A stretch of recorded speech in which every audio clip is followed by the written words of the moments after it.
অশ্রু গড়ালে হৃদয় জলে সিক্ত,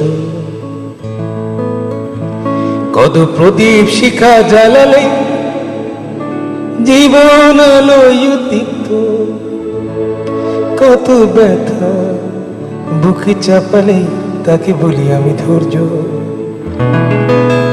নির্মমতা কত দূর হলে জাতি হবে নির্লজ্জ। আমি চিৎকার করে কাঁদিতে চাহিয়া করিতে পারিনি চিৎকার। আমি চিৎকার করে কাঁদিতে চাহিয়া করিতে পারিনি চিৎকার। বুকের ব্যথা বুকে চাপায় নিজেকে দিয়েছি ধিক্কার।